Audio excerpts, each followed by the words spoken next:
Yo, what's good, fight fans? Welcome back to Ring Ruler, the home of the hardest-hitting boxing breakdowns on YouTube.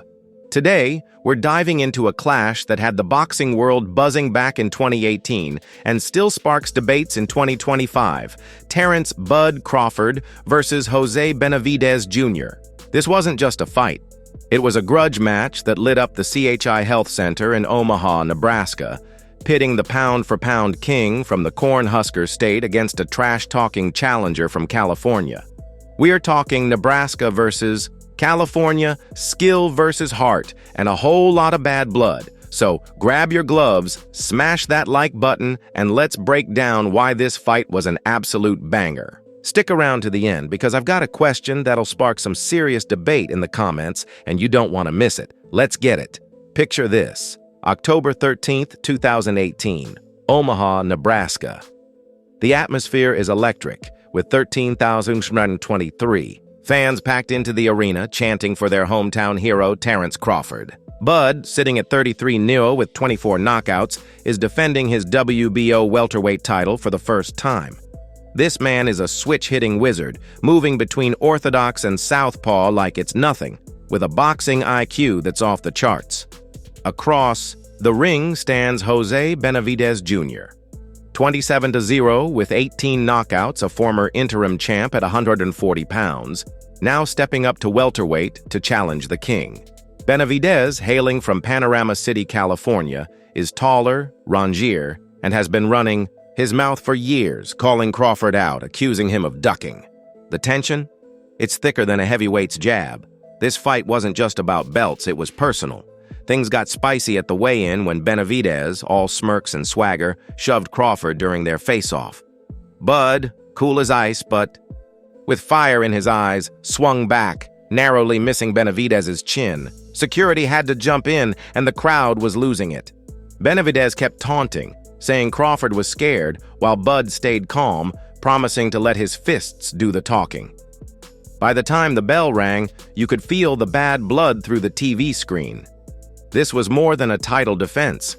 It was Nebraska's pride versus California's bravado, and both fighters were ready to prove a point. Let's set the stage in the ring. Round one kicks off, and Benavidez comes out aggressive, using his height and reach to keep Crawford at bay. He's throwing jabs, trying to establish dominance, and even lands a few clean shots. The California kid's got heart, no question. He's not here to just collect a paycheck. Crawford, though, is a different breed. He's patient, studying. Benavidez like a chess master sizing up a rookie. Bud's footwork is slick, his head movement on point, and he's already switching stances to confuse his opponent. The early rounds are competitive, with Benavidez holding his own, even taunting Crawford by dropping his hands and shaking his head like, "Come on, Bud, is that all you got?"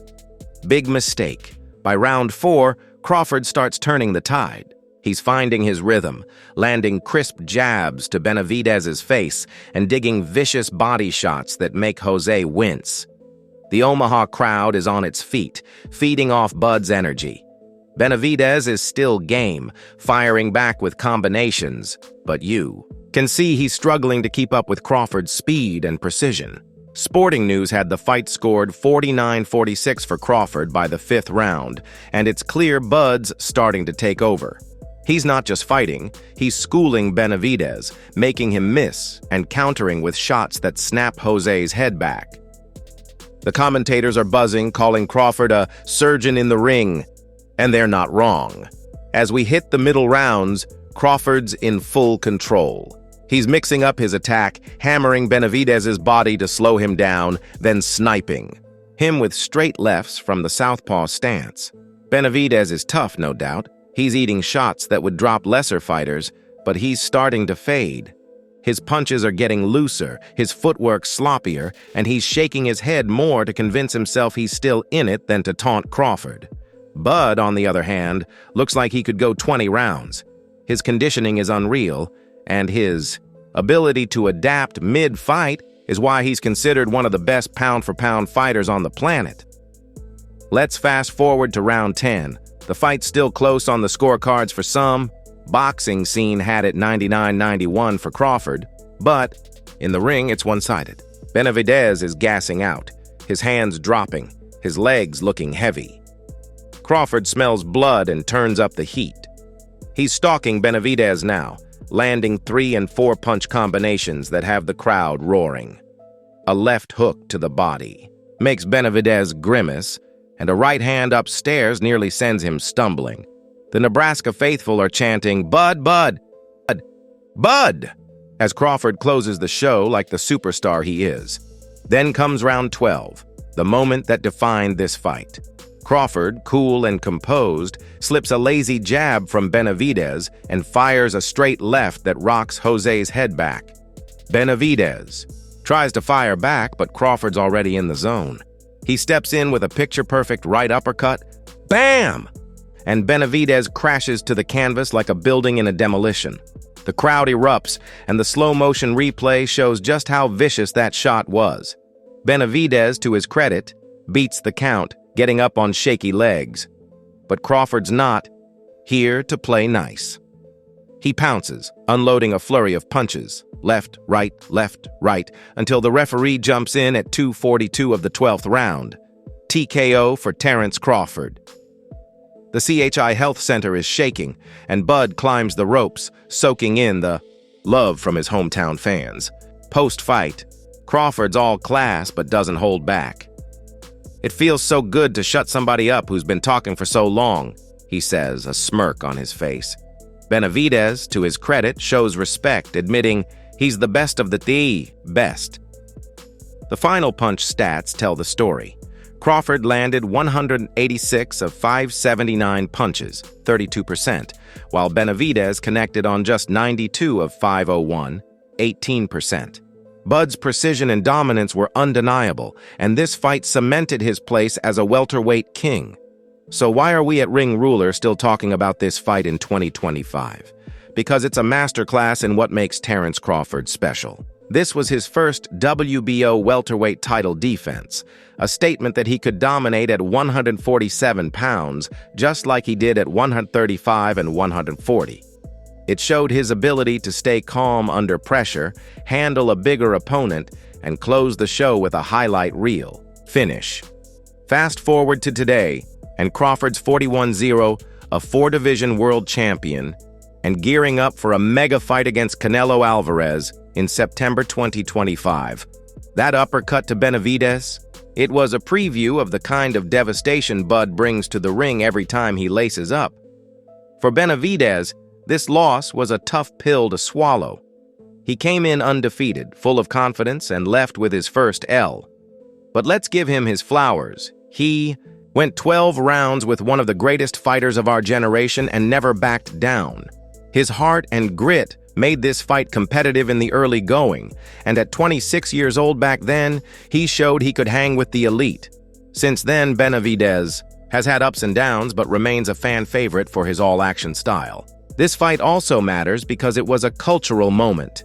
Nebraska versus California wasn't just about two fighters, it was about pride, legacy, and proving who's the baddest. Crawford fought for Omaha, carrying the weight of his city on his shoulders, while Benavidez repped the West Coast with that Cali swagger.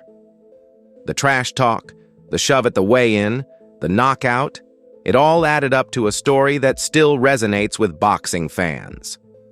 Plus, it's a reminder of how Crawford's journey to the top wasn't just about skill, but about heart and resilience.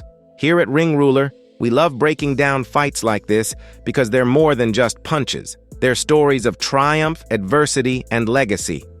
Crawford versus Benavidez wasn't the most hyped fight of 2018, but it delivered in every way. It showed why Bud is a once-in-a-generation talent, and why Benavidez, even in defeat, earned respect for stepping up. The YouTube comments from back then are still wild. Some fans arguing Benavidez deserved more credit for his early rounds, others saying Crawford's finish was one of the cleanest in boxing history.